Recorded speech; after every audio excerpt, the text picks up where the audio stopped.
আসসালামু আলাইকুম প্রিয় শিক্ষার্থীরা, তোমরা কেমন আছো? হয়তো এই লকডাউন পরিস্থিতিতে তোমরা ভালো নেই, ভালো থাকার কথাও না। আসলে চারদিকে শুধুমাত্র আমাদের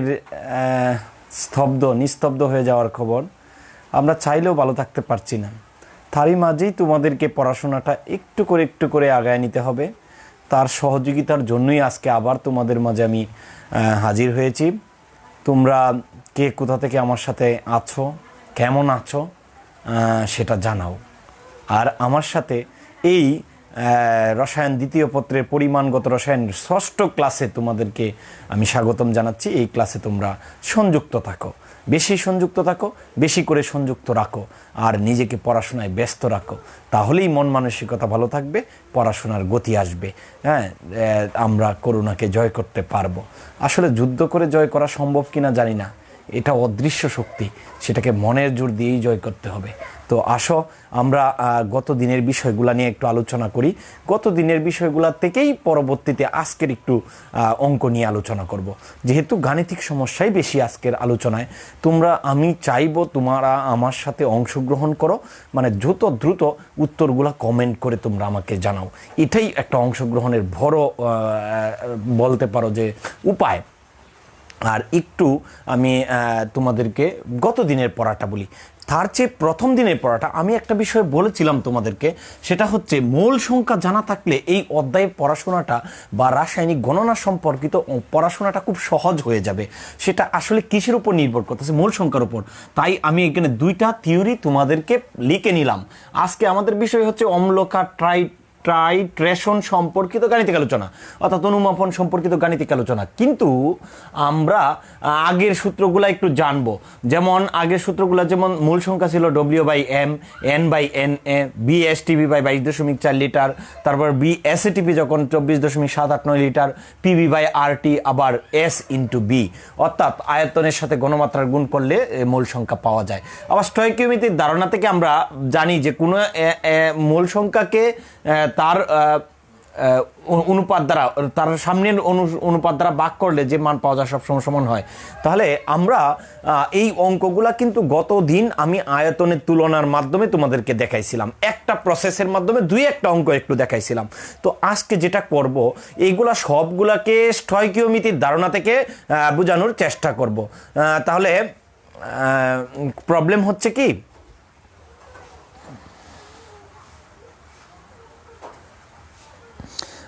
আমরা আসলে সব কিছু ঠিক আছে কিনা একটু আমাকে বলো। আমি আমার নিজের আইডি থেকে শেয়ার করতে পারছি না, তার মানে কোনো প্রবলেম হয়েছে কিনা এই বিষয়টা একটু জানাও। আমার মনে হয় যে তোমরা জানালেই আমি একটু একা আসলে ক্লাস পরিচালনা করা খুব কঠিন। তোমরা একটু জানাও, তাহলে আমি বুঝতে পারবো যে ক্লাসটা হচ্ছে কিনা। ফ্রম এসি ডিসেকশন, হ্যাঁ ঠিক আছে, ধন্যবাদ। আসলে একটু জানাও তো এই মুহূর্তে। হ্যাঁ সব ঠিক আছে স্যার, এক শান্তি পেলাম যে আসলে বোঝা যাচ্ছে যে তাহলে ঠিক আছে। তো ঠিক যেহেতু আছে, এখন তাহলে আমরা ক্লাসটা শুরু করি। তো আসো, আমরা ওই গত দিন একটা সমীকরণ পড়ছিলাম, তোমাদের ধারণা আছে মনে হয় SA into VA, SA into VA divided by SB into VB equal to A by B। অম্লকার ট্রাইট্রেশনের সূত্রটা ছিল এরকম। তো আমার প্রশ্ন হলো, এই সূত্রটা এরকম কিভাবে হলো সেটা কিন্তু আমরা গত দিন দেখার সুযোগ পাই নাই বা সময় পাই নাই। তো আমরা জানি কিন্তু অম্লকার রসায়নের বিক্রিয়াটা কিন্তু আমরা জানি যে অ্যাসিড আর ক্ষার বিক্রিয়া করে লবণ এবং পানি তৈরি করে। তো ধরলাম A mole acid, A mole acid, B মোল ক্ষার নিজেদের মধ্যে যুক্ত হয়ে কি উৎপন্ন করে? লবণ এবং পানি তৈরি করে, লবণ প্লাস পানি। তাহলে এই সমীকরণটা কিভাবে আসলো, এটা আরেকবার যদি একটু দেখি। আমরা স্টয়কিওমেট্রির ধারণাটা আমাদের মনে আছে কিনা, যে N অফ মূল সংখ্যা অফ অ্যাসিডের মূল সংখ্যা ডিভাইডেড বাই এটা সামনের অনুর সংখ্যা A ইকুয়াল টু কত হবে এন অফ কত বেস মানে ক্ষার ডিভাইডেড বাই কত হবে এর অনুসংখ্যা কত বি। তাহলে মোল সংখ্যা আবার N equal to S B. কেন? এস ইকুয়াল টু যে এন বাই ভি, একক আয়তনে দ্রবীভূত পদার্থের মোল সংখ্যাকে কি বলা হয়? গণমাত্রা বলা হয়। তাহলে একটু লক্ষ্য করো যে এখানে যে বিষয়টা, তাহলে এখানে যদি আমরা অ্যাসিডের মোল সংখ্যা বের করি তাহলে অ্যাসিডের ঘনমাত্রা এবং অ্যাসিডের আয়তন গুণ করতে হবে divided by A equal to এখানে হবে কত এস বেস মানে ক্ষার এর আয়তন ইনটু ক্ষারের ঘনমাত্রা ডিভাইডেড বাই বি। তাহলে এখান থেকে আমরা কি বের করতে পারি? S A into V A divided by S V into কত VB equal to A by B. তাহলে এইভাবেই কিন্তু আমরা আসলে ওই অম্লক্ষার টাইট্রেশন সম্পর্কিত গাণিতিক সমস্যাগুলা আলোচনা করতে পারবো। তাহলে এই যে সমীকরণের মূলনীতিটা বা অম্লক্ষার টাইট্রেশনের মূলনীতিটা কিভাবে এটা হয়েছিল সেটা আমরা এই স্টয়কিওমেট্রির ধারণা থেকে শেয়ার করে নিলাম। এখন আসো দেখি আরও একটা বিষয়, অনেকেই তোমরা কোয়েশ্চেন করছিলা স্যার এত বড় বড় অঙ্কগুলা নৈবিত্তিকে কিভাবে আমরা করব। হ্যাঁ, নৈবিত্তিকে কম সময়ের মধ্যে কিভাবে আমরা এই বিষয়গুলো মিলাবো। তাহলে একটা বিষয় মনে থাকবে, সেটা হচ্ছে তুমি যদি মূল থিমটা না জানো শর্টকাট করলেও সেটা ভুলে যাবা। তাহলে আমি আগে মূল থিমটা জানাই, আজকে তোমাদেরকে শেষের দিকে কিছুটা নৈবিত্তিকে কিভাবে শর্টকাটে এইগুলো আনসার করা যাবে সেইগুলো নিয়ে আমরা আলোচনা করব। আর আমি নৈবিত্তিকের ব্যাপারে তোমাদের পরবর্তীতেও আলোচনা করা যাবে। হ্যাঁ, একটা ক্লাসেই হয়তো দিয়ে দিব যে নৈবিত্তিকের উপর আলোচনা, তাহলে আমাদের সহজ হবে বিষয়গুলা। একটু লক্ষ্য করো, আমরা এইখান থেকে কিছু অঙ্ক আলোচনা করি, এর মধ্যেই আমরা কিছু নতুন নতুন নিয়ম পাবো বা নতুন নতুন নিয়ম আলোচনা চলে আসবে, সেগুলো আমরা করে ফেলবো। একটু বন্ধুরা দেখা যাচ্ছে কিনা একটু দেখো। একটু প্রথম সমস্যাটা, এখানে 30 ml 0.2 মোলার সালফিউরিক অ্যাসিড আর এখানে 70 ml 0.1 মোলার সোডিয়াম হাইড্রোক্সাইড, এই দুইটার মিশ্রণের প্রকৃতি নির্ণয় করো, গণমাত্রা নির্ণয় করো এবং পিএইচ নির্ণয় করো। তিনটা বিষয় এখানে চাইতে পারে। তাহলে এই ক্ষেত্রে আমরা কিন্তু অঙ্কটা করে ফেলছিলাম গতদিন, কিন্তু গতদিন আমি বলছিলাম যে আয়তনের তুলনা করে অঙ্কটা করতে, কিন্তু এছাড়াও আরো অনেক পদ্ধতি আছে। আমাদের অনেকেই বিভ্রান্ত হবে, অনেকেই অনেকভাবে অঙ্কটা করে যে স্যার আপনি সবগুলা নিয়মই একটু প্র্যাকটিস করানোর চেষ্টা করেন। হ্যাঁ, যদিও প্যাচ লাগবে কিন্তু সবগুলোর মধ্যে আসলে একই তিন। আমার মনে হয় প্যাচ লাগার কোনো কারণ নাই, তোমরা একটু চাইলেই পারবা। তো আমরা এবার আয়তন দিয়ে করবো, এবার মূল সংখ্যার অনুপাত দিয়ে ধরবো। তাহলে একটু লক্ষ্য করো, এখানে আমরা একটা বিষয় সম্পর্কে আমরা গতদিন ল্যাবরেটরি আলোচনা করি নাই, এটার ক্ষারকত্ব কত, এখানে সালফিউরিক অ্যাসিডের ক্ষারকত্ব কত আর এই ক্ষারটার সোডিয়াম হাইড্রোক্সাইডের অম্লত্ব কত। তার মানে ক্ষারকের অম্লত্ব এবং অ্যাসিডের ক্ষারকত্ব জানাটা জরুরি। তো আমরা একটু সহজেই জানি যে অ্যাসিড সমূহ যে কোনো ধাতুর সাথে হাইড্রোজেন প্রতিস্থাপন করতে পারে। তার মানে একটা অ্যাসিড যে কয়টা হাইড্রোজেনকে প্রতিস্থাপিত করতে পারে ধাতুর সাথে বিক্রিয়ার সময়, সেটাকে তার ক্ষারকত্ব বলে। ধরো হাইড্রোক্লোরিক অ্যাসিড, অনেকেই আমাকে মেসেঞ্জারে প্রশ্ন করছিল স্যার অম্লত্ব ক্ষারকত্ব বিষয়টা বুঝি না, দ্বিঅম্লীয় ক্ষার এক অম্লীয় অ্যাসিড এইগুলো এককারীয় অ্যাসিড বুঝি না এগুলা। তাহলে একটু লক্ষ্য করো তো, এখানে যদি আমরা চিন্তা করি যে এখানে হাইড্রোজেন কয়টা আছে? একটা। তাহলে হাইড্রোজেন যেহেতু একটা, তাহলে এটার ক্ষারকত্ব হচ্ছে 1। তাহলে এটার ক্ষারকত্ব 1, কারণ কি এটা কি করতে পারে, এটা একটা এইচ প্লাসকে কি করতে পারে প্রতিস্থাপন বা সাবস্টিটিউশন করতে পারে এই ধাতুর সাথে বিক্রিয়ায়। তো আমরা যদি এরকম বলি যে COOH অক্সালিক অ্যাসিড, এটার ক্ষারকত্ব কত? এটার ক্ষারকত্ব হবে 2। কেন?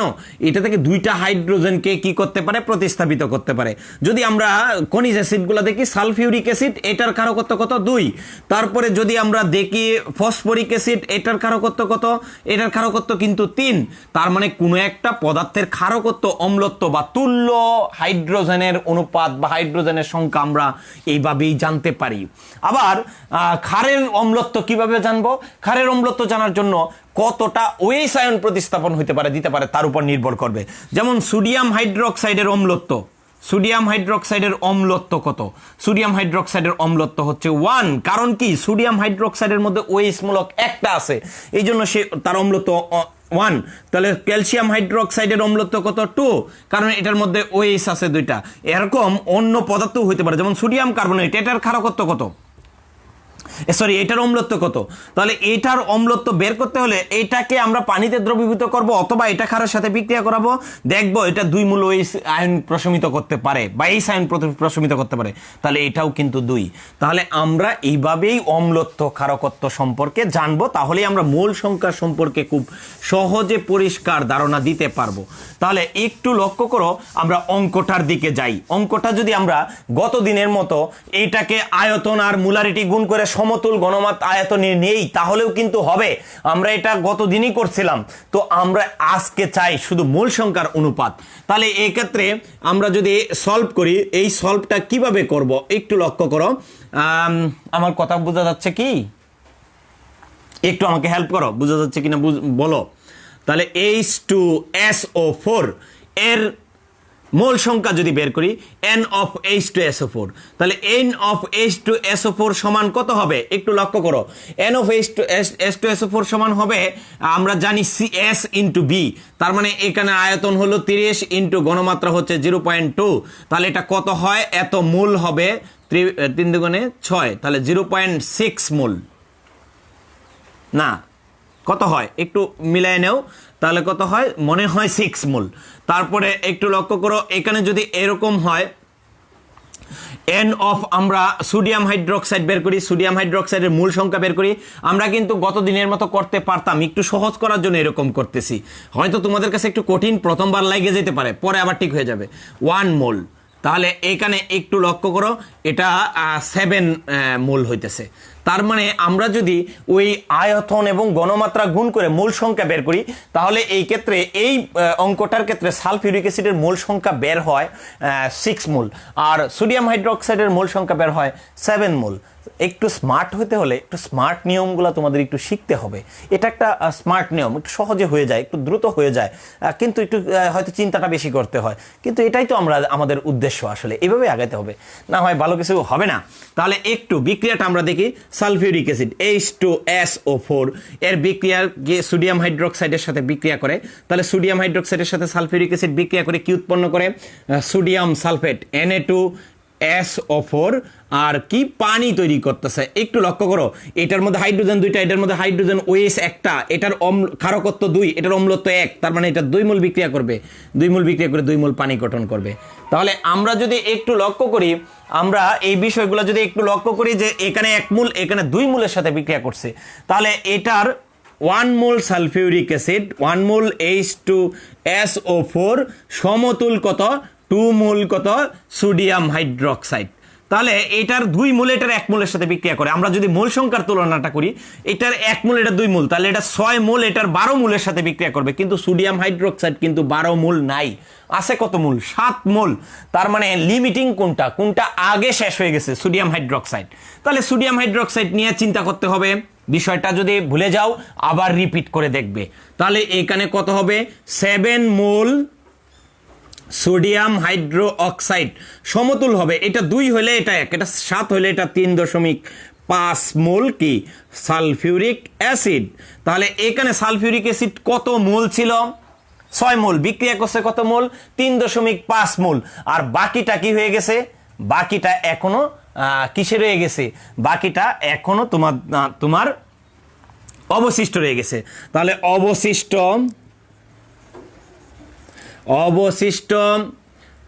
H2SO4 সমান হলে 6 মাইনাস 3.5 মোল। তাহলে এখানে কত হয়? 2.5 মোল। তাহলে এই 2.5 মোলটা হচ্ছে অবশিষ্ট সালফিউরিক অ্যাসিডের পরিমাণ। এখন এটার ঘনমাত্রা কত? তাহলে আমরা মিশ্রণটা অম্লীয় নাকি ক্ষারীয় এটা কিন্তু আমরা বুঝে ফেলছি। মিশ্রণের প্রকৃতি এই বিষয়টা আমরা বুঝে ফেলছি যে মিশ্রণটা অম্লীয়। কেন? বিক্রিয়া শেষে অম্ল রয়ে গেছে। আমি গত দিন একটু বড় হয়েছিল, আজকে দেখো আরো সহজ হয়ে গেছে। তাহলে অম্ল থাকবে না ক্ষার থাকবে সেটা বোঝা যাবে। এখন ঘনমাত্রা বের করব। তাহলে ঘনমাত্রা সূত্র কি? মিশ্রিত অবস্থায় ঘনমাত্রা। তাহলে ঘনমাত্রা ইকুয়াল টু হবে ঘনমাত্রা সমান হবে আমরা জানি S ইকুয়াল টু কত N/V, তার মানে মূল সংখ্যা যেটা অবশিষ্ট রয়ে গেছে 2.5 ইন্টু V মানে হচ্ছে আয়তন, আয়তন মানে হচ্ছে কত আয়তন, এখানে একটু লক্ষ্য করো মোট V এর মান কত হবে, দুইটা পাত্রের আয়তনের মোট যোগফল, তাহলে 100 যোগ কত 70, তাহলে কত হয়ে গেল 30 যোগ 70 100 ml। তো মিলিলিটার থেকে লিটার নিলে 0.1 লিটার, কারণ মূল পার লিটারে নিতে হবে তো 0.1 লিটার। তাহলে এখন কত হয় এটা, এখন ঘনমাত্রা কত হলো একটু লক্ষ্য করো দেখি। আমরা যদি ঘনমাত্রা একটু মনে হয় ভুল হয়ে গেছে, মিলিলিটার থেকে লিটারে নিলে তো একসাথে ঠিকই তো আছে, সবই তো ঠিক আছে। আচ্ছা, আমরা ঘনমাত্রাটা এইরকম করে না করি, 100-এর মধ্যে ধরেই করি, 100 মধ্যে ধরে করলে তো সমস্যা নাই। এত কি হবে মোল পার মিলিলিটার, তাহলেই আমরা ঘনমাত্রা বের করতে পারবো। কত আসলো সেটার উত্তরটা একটু জানাও তোমরা। এইভাবেই আমরা কিন্তু এই অঙ্কগুলা করতে পারি। তাহলে আমরা এটা কিন্তু আমাদের গত দিনের আলোচনায় ছিল, তাই গত দিনের আলোচনা থেকেই আমরা এই হিসাবগুলা করতে পারি। তোমাদের একটু দেখা যাচ্ছে কিনা এই বিষয়গুলো বলো, আর এখানে তোমরা এটা বুঝতে পারছো কিনা। এখন পিএইচ আমরা জানি যে এটা থেকে অ্যাসিড রয়ে গেছে, তাহলে অ্যাসিডের ঘনমাত্রা থাকলে H+ আয়নের ঘনমাত্রা আছে এটা, তাহলে H+ আয়নের ঘনমাত্রাকে যদি আমরা করি ওই তোমার ঋণাত্মক লগারিদম করি, পিএইচ বের করা যাবে। তাহলে এখান থেকে পিএইচ আগে বের করব, তারপরে যদি পিওএইচও চাই পিওএইচও চাইতে পারে। এই বিষয়গুলো আমরা ফার্স্ট ইয়ারে আলোচনা করছি। তো আসো, এটা গত দিনের আলোচনা ছিল, এই জন্য আমি একটু স্কিপ করলাম, তাড়াতাড়ি করলাম। তো আজকের আলোচনাগুলো যদি আমি শুরু না করি তাহলে হয়তো শেষ করতে পারবো না, যার কারণে একটু তোমাদেরকে আমি একটু এটা তাড়াতাড়ি স্কিপ করলাম। এটা গত দিনের আলোচনা, যদি এইভাবে নাও চাও তোমরা গত দিনের মতো করতে পারো, তোমরা একটু করে আমাকে কনফার্ম হতে পারো কমেন্ট বক্সে, তোমরা এগুলো আপলোড দিয়েও তোমরা কনফার্ম হতে পারো যে স্যার আমার অঙ্কটা হচ্ছে কিনা। তাহলে আমরা এখানে একটু ক্রিটিক্যালের দিকে যাব। তো ক্রিটিক্যাল অঙ্কগুলো করার এইগুলো পরীক্ষায় আসে বেশি, আবার এগুলো একটু দরকারও বেশি। তাহলে একটু লক্ষ্য করো, আমরা যদি একটু করে দেখি যে এখানে সমস্যাটা একটু দেখি, তোমরা একটু সমস্যাটা পর্যবেক্ষণ করো। এখানে একটা মিশ্রণের মধ্যে অনেকগুলা উপাদান দেওয়া হয়েছে, তো অনেকগুলা পদার্থ দেওয়া হয়েছে। তার মধ্যে দেখো কি কি দেওয়া হয়েছে একটু লক্ষ্য করো। সোডিয়াম হাইড্রোক্সাইড দেওয়া হয়েছে 4 মিলিলিটার 0.1 ml মোলার, তারপরে 5 মিলিলিটার 0.2 মোলার ক্যালসিয়াম হাইড্রোক্সাইড। তারপরে এখন এখানে দেওয়া হয়েছে 3 মোলার হাইড্রোক্লোরিক অ্যাসিড, এখানে সালফিউরিক অ্যাসিড। তাহলে 4টা মিশ্রণ দেওয়া হয়েছে। এখন মিশ্রণের প্রকৃতি কেমন হবে, তুমি আমি কিন্তু দুইটার প্রকৃতি নির্ণয় করা পারবো, অথবা এটা আমরা ফার্স্ট ইয়ারের বইয়েও আমরা চতুর্থ জেনে আসছি। কিন্তু এখানে তো 4টা মিশ্রণ, তাহলে এই 4টা মিশ্রণের ক্ষেত্রে যদি আমরা বিস্তারিত অঙ্ক করতে চাই একেবারে অনেক বড় হয়ে যাবে। তো অনেক বড় হয়ে যাবে, যে এই জন্য আমরা এগুলা একটু শর্ট করার চেষ্টা করব। তাহলে শর্টটা করব কিভাবে? তো আমরা আগে মূল সংখ্যা, ক্ষারগুলার মূল সংখ্যা একত্রে করি, অম্লগুলার মূল সংখ্যা একত্র করি। আমরা স্টয়কিওমেট্রির নিয়মেই ফলো করি, ঐকিক নিয়মে যাব না। ঐকিক নিয়মে অঙ্কটা করতে গেলে তোমাকে অনেক বেশি ঝামেলায় পড়তে হবে। তো সেই ঝামেলাটা যেন না পড়ো, সেটার জন্য আমরা একটু করব। একটু দেখি তোমাদের মধ্যে অনেকেই জয়েন করে ফেলছো, সব ঠিক আছে। আসসালামু আলাইকুম স্যার। ওয়ালাইকুম আসসালাম। আসলে আমরা জয়েন করতেছি, এটাই আমার আসলে ভালো লাগা। তোমরা একটু উত্তরগুলোও জানাবা প্লিজ, উত্তরগুলো জানালে আমি আরও খুশি হব। আমি জানো যে প্রথমবার উত্তর না দিতে পারলেও আমি এই সাথে সাথে কথার ফাঁকে উত্তর দিতে গেলে তোমাদের সময় নষ্ট হয়, এই জন্য আমি পরে হলেও কিন্তু দেখি কে কোন উত্তরটা দিয়ে সঠিক হয়েছে কিনা, আমি একটু দেখার চেষ্টা করি। আমি কথা দিলাম সবসময় এই চেষ্টাটা থাকবে, তোমরা একটু কমেন্ট করে জানাও উত্তরগুলা। তো একটু অংশগ্রহণমূলক করো। তাহলে এখানে অ্যাসিড দুইটা, অ্যাসিড কি কি? হাইড্রোক্লোরিক অ্যাসিড এবং কি সালফিউরিক অ্যাসিড। তাহলে এখানে ক্ষার দুইটা, কি কি ক্ষার আছে এখানে একটু লক্ষ্য করো তো দেখি। ক্ষার আছে এখানে সোডিয়াম হাইড্রোক্সাইড এবং কি ক্যালসিয়াম হাইড্রোক্সাইড। তাহলে এখানে আমরা যদি অম্লত্ব ক্ষারকত্বের ব্যাপারটা দেখি, তো আসে প্রথমেই অ্যাসিডের ক্ষারকত্ব দেখি। এটার মধ্যে H একটা, তাহলে 1 ক্ষারকত্ব, এটার H দুইটা, তাহলে ক্ষারকত্ব 2। তাহলে এটা কিন্তু ভিন্ন ভিন্ন, একটা 1 আর একটা 2, দুইটা একই থাকতে পারতো। তারপরে এখানে আছে সোডিয়াম হাইড্রোক্সাইডের মধ্যে OH একটা, তাহলে অম্লত্ব 1। তাহলে এটার মধ্যে আছে ক্যালসিয়াম হাইড্রোক্সাইডের মধ্যে OH দুইটা, তাহলে এটার অম্লত্ব 2। তাহলে এরকম করে আগে অ্যাসিডের মোট মূল সংখ্যা আর ক্ষারের মোট মূল সংখ্যাটা বের করে ফেলি। তাহলে অ্যাসিডের ক্ষেত্রে তাহলে এইভাবে বের করি, N অফ কত HCl, N অফ HCl, তাহলে HCl এর আয়তন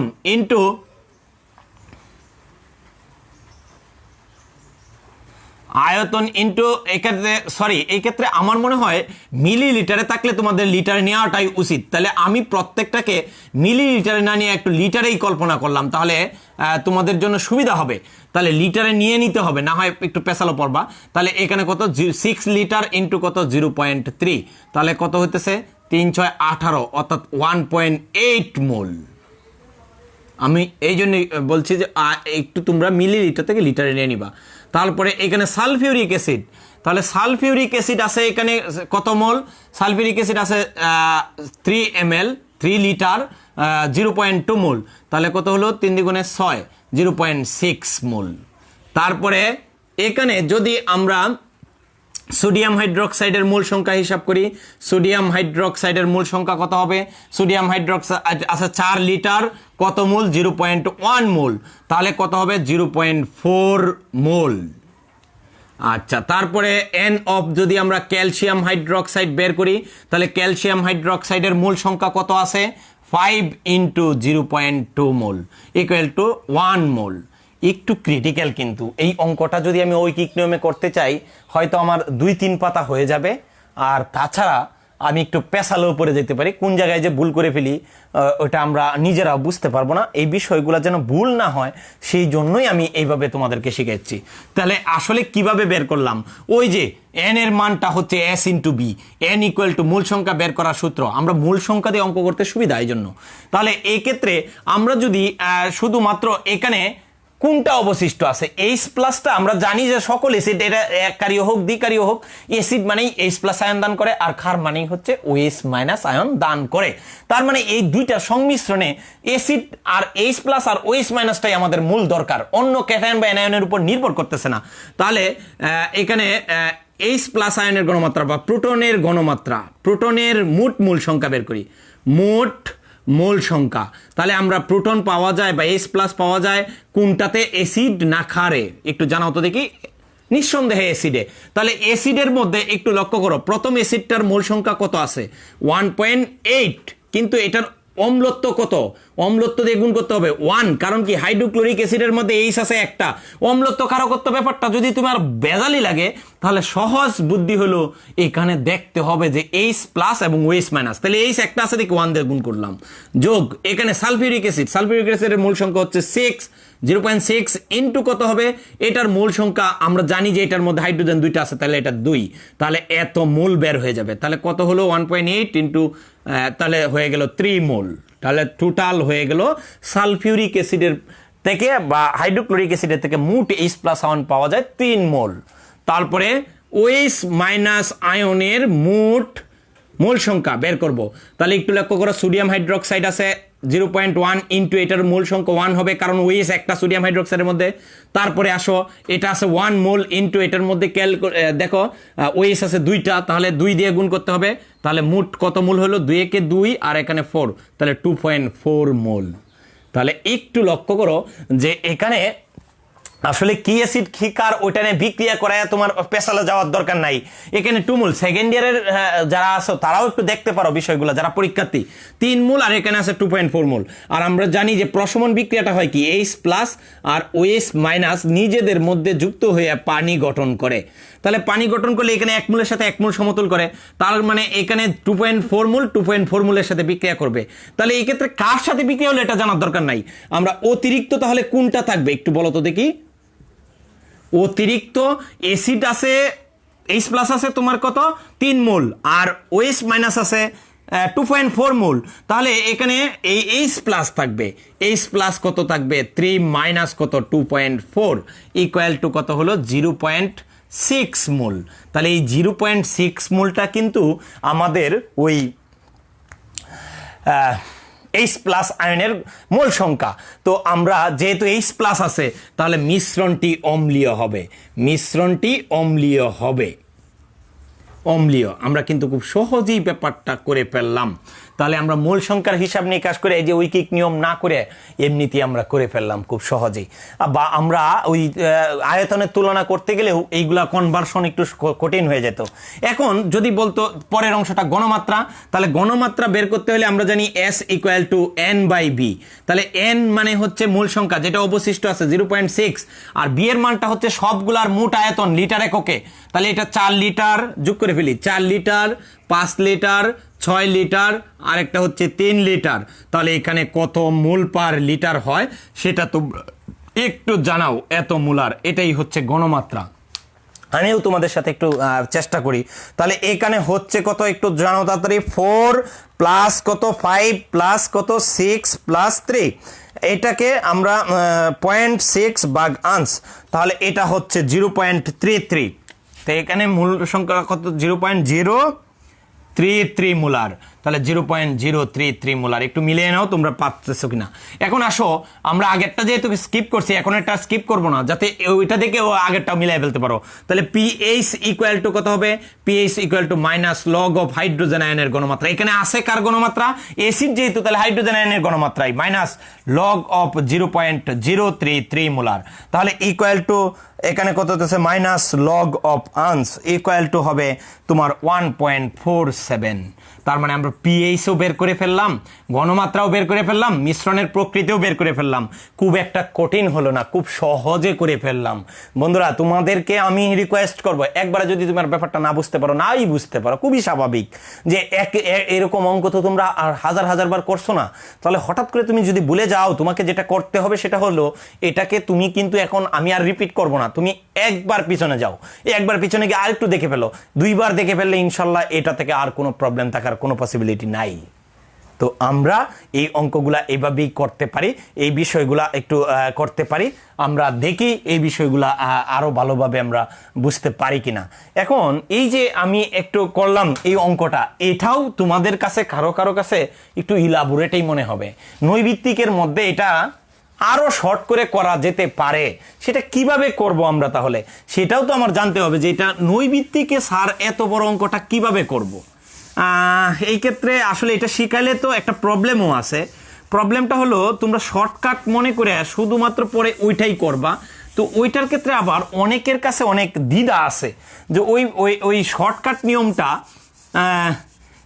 তোমাদের অবশ্য শর্টকাট হিসেবে যদি কেউ না নেও তাহলে কোনো প্রবলেম নাই। ধরে নিলাম তুমি শর্টকাট হিসেবে নিবা না, তুমি বুঝে বুঝেই করতেছো, এরকম ভাবে নিবা।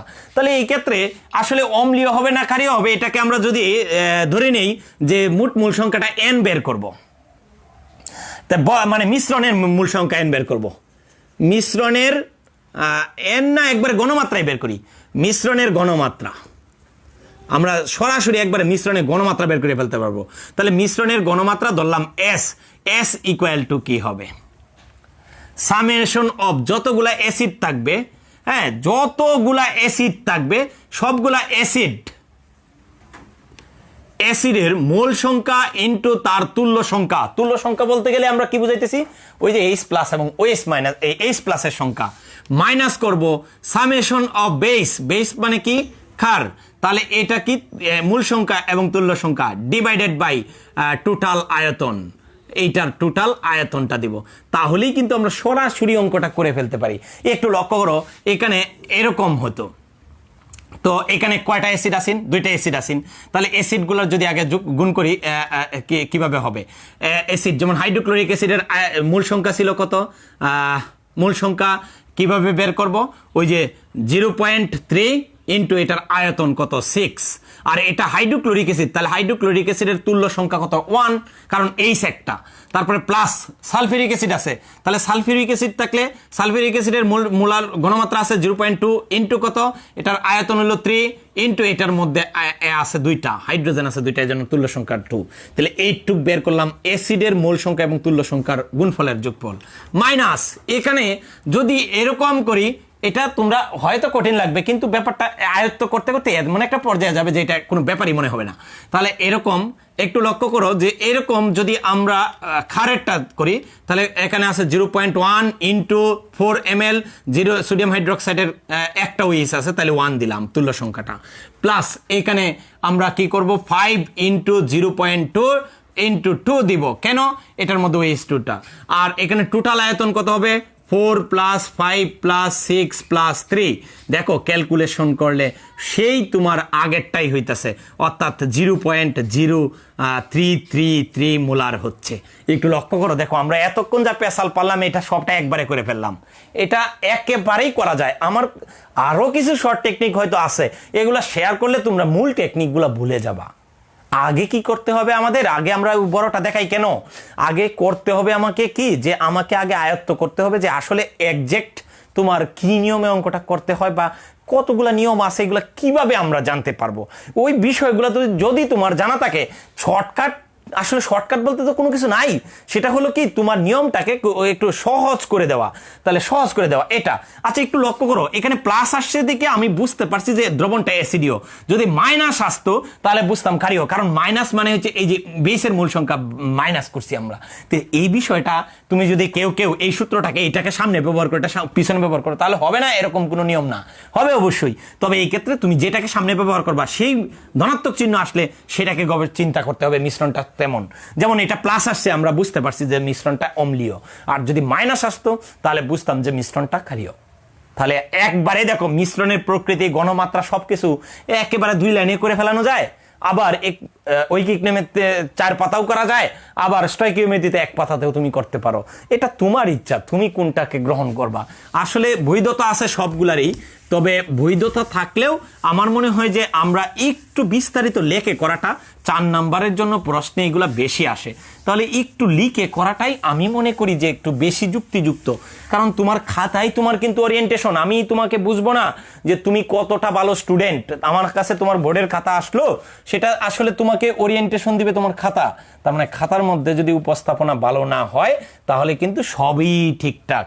এখন এই পর্যন্ত তোমরা যা করলাম, আমরা একটু কমেন্টগুলো দেখতে চাইতেছি, তোমরা একটু, জি স্যার আমরা দুইটাই জানতে চাই, হ্যাঁ থ্যাংক ইউ তো স্যার, তোমরা দুইটাই জানতে চাও, এটা ভালো যে জানতে চাওয়াটা অনেক ভালো।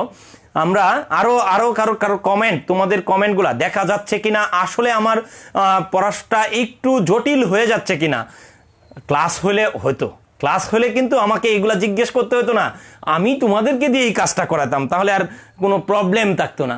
আসলে আমরা যারা আছি আর একটু দেখি। এখন একটা মিশ্রণ দেখো, একটু 3 নম্বর সমস্যাটা আমরা একটু দেখতে চাই।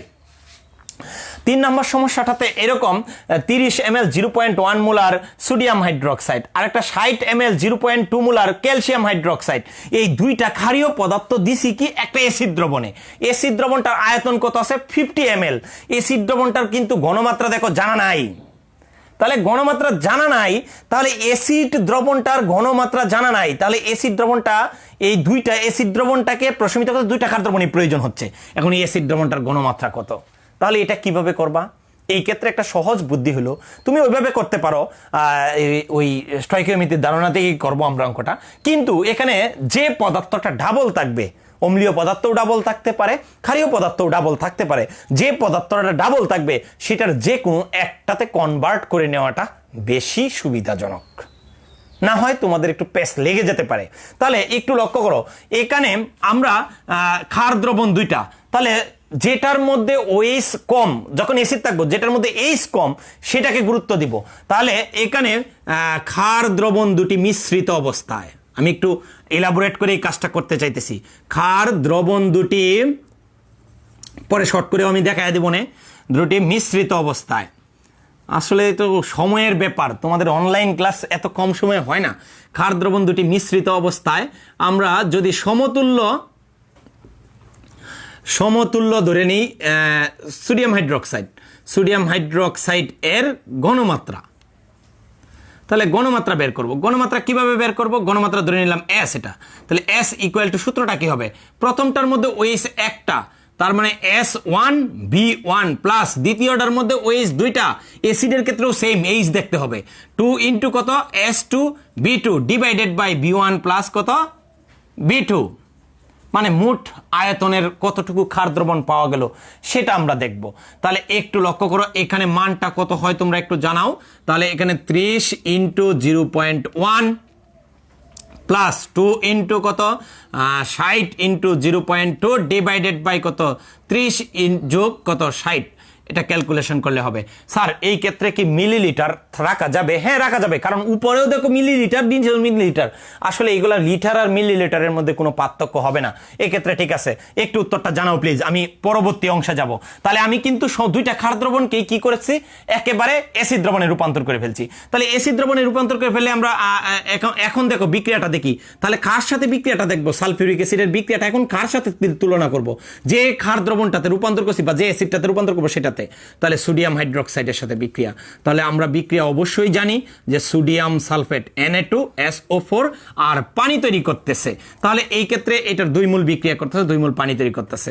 তাহলে এখানে যদি স্টয়কিওমেট্রির নিয়মটা দেই, N অফ কত sulphuric acid H2SO4 divided by হবে কত 1, কারণ এটার সামনে 1 আছে, আর এটা হবে কত N অফ কত সোডিয়াম হাইড্রোক্সাইড ডিভাইডেড বাই কত হবে 2। তার মানে এখানে মূল সংখ্যা আবার আমরা জানি S ইন্টু B, তার মানে সালফিউরিক অ্যাসিডের আয়তন কত আছে 50 ইন্টু এটার ঘনমাত্রা আমরা জানি না, ধরে নিলাম SA বের করব আমরা। তারপরে এখানে ডিভাইডেড বাই 1 ইকুয়াল টু এখানে সোডিয়াম হাইড্রোক্সাইডের আয়তন আমরা জানি যে সোডিয়াম হাইড্রোক্সাইডের আয়তন কত হয়েছে 30 আর 60 দুটো মিলে কত 90 ইন্টু এটার ঘনমাত্রা কত হবে এখান থেকে বের করছো কিনা একটু জানাও, আমি কমেন্টে একটু দেখে নিচ্ছি তোমাদের সুবিধার জন্য যে ওখানে মানটা কত হচ্ছিল 0.3। হ্যাঁ গুড, আমি তোমাদের আনসার কিন্তু নিলাম, আমি কিন্তু করলাম না, কারণ আমার করতে গেলে সময় নষ্ট হয় শুধু। তাহলে 0.3 ধরে নিলাম, এটা তোমাদের আনসার, অন্য কিছু হইতে পারে। তাহলে 0.3 ডিভাইডেড বাই 2, তাহলে এখান থেকে কি S এর মান বের করতে পারবা কিনা? অবশ্যই পারবা। S এর মান কিভাবে বের করবা? ওই যে আমরা সহজভাবে 90 গুণ 0.3 2 ইন্টু 100 2 ইন্টু 50, তাহলে দেখো এই অটোমেটিক্যালি তোমরা ঘনমাত্রা বের করে ফেলতেছো। এই অঙ্কগুলা তুমি তোমার উদাহরণ দেখলেও দেখবা যে একটু ঝামেলায় পড়ে যেতে পারো, যে কি না জানি কত ঝামেলার মতো করে অঙ্কগুলা করছে, কিন্তু এগুলা যদি তুমি অঙ্কের ডাকটাকে এরকম উদ্দীপক আকারে সাজায় তুমি অঙ্কটা করতে পারো, খুবই ইজিলি অঙ্কটা করা যায়।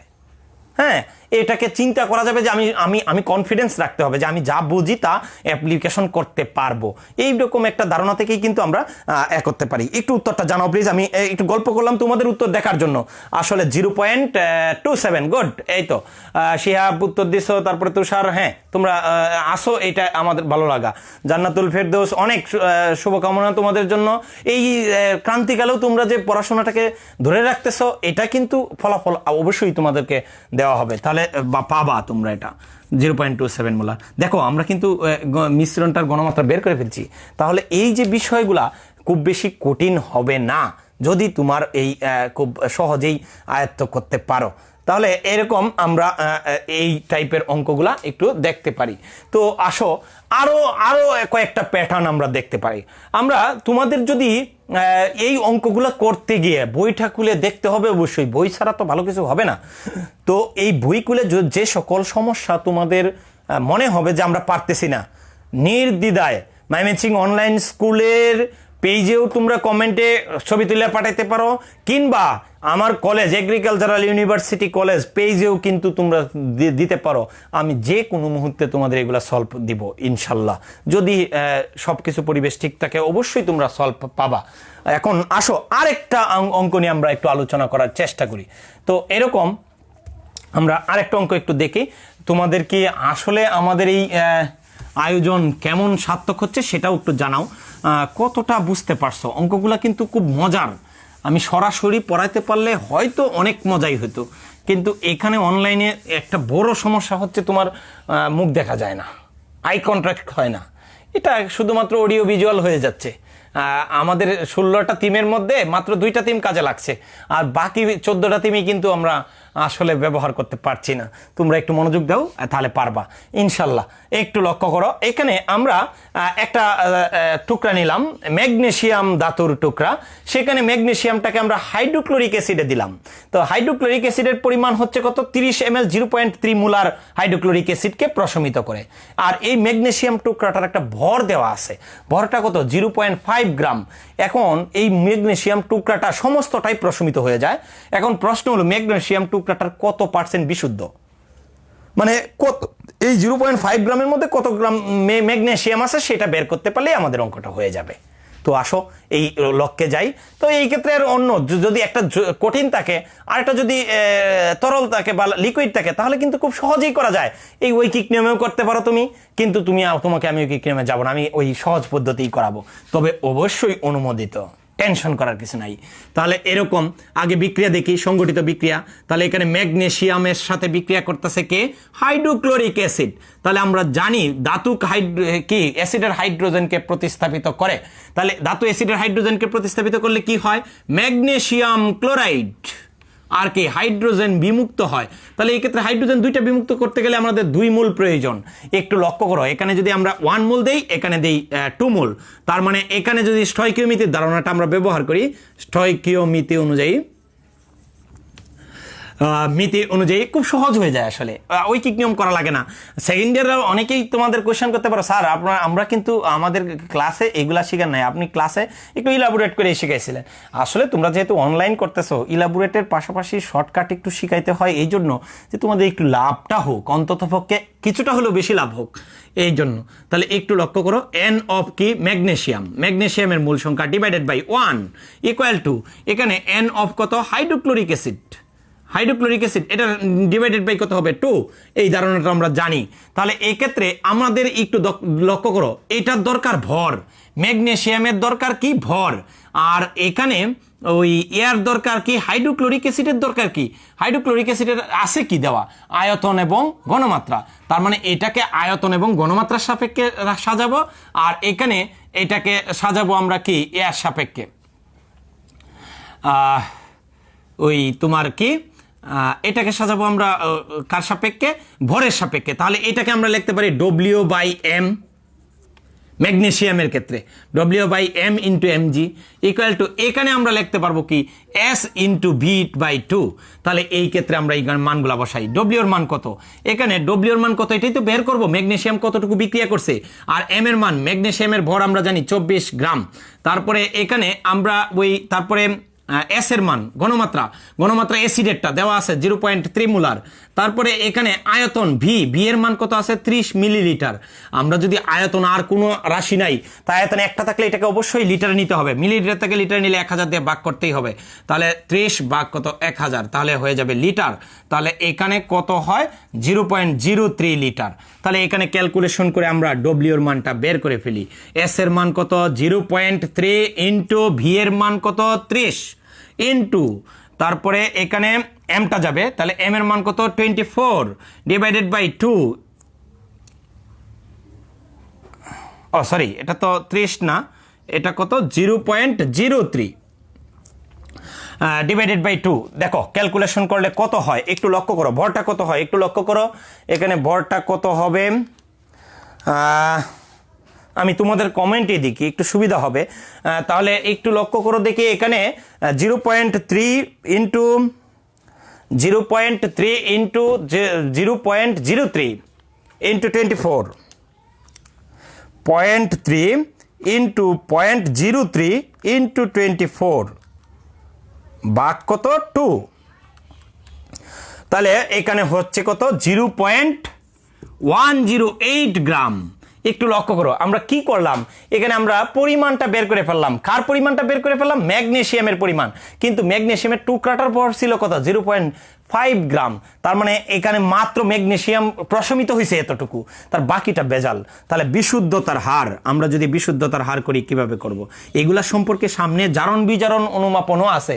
আমাদের ট্রাইট্রেশনটাকে শুধুমাত্র অ্যাসিড কার ট্রাইট্রেশন ভাবলে হবে না, এটা অনেক ধরনের হয়। তাহলে বিশুদ্ধতার হার কত হবে, বিশুদ্ধতার হার উপরে হবে বিশুদ্ধটা, তার মানে 0.108 ডিভাইডেড বাই কত গ্রাম ছিল মোট, মোটটা ছিল তোমার কত 0.5 গ্রাম, তাহলে 0.5 ইন্টু শতকরায় বের করবো 100%, তাহলে এখানে কত পার্সেন্ট হয়, এটাই হচ্ছে তোমার বিশুদ্ধতার হার।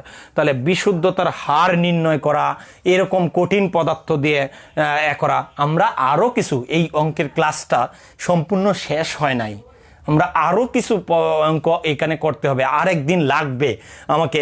তোমরা একটু জানাও যে এখানে এই বিষয়গুলা হয় কিনা, তোমাদের বুঝতে পারছো কিনা।